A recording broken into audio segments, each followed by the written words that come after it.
Un'iniziativa come questa non è soltanto il ricordo doveroso, la memoria fondamentale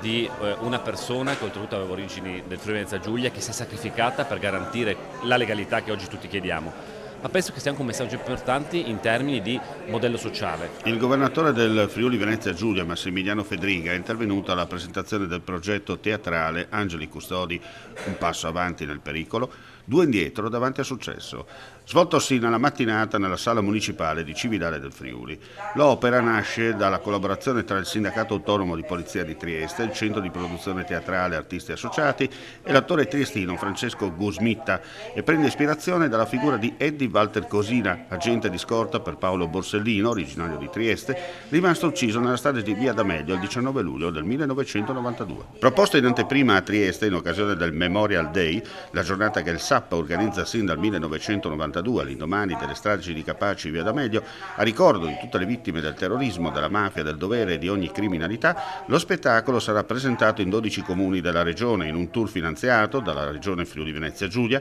che partirà proprio da Cividale il 26 febbraio e sarà rivolto agli studenti delle scuole secondarie di primo e secondo grado. C'è chi si è sacrificato per gli altri, si è messo a disposizione degli altri, rappresenta quella cultura del bene comune che si contrappone con un modello che oggi molto spesso viene proposto che è fortemente individualista.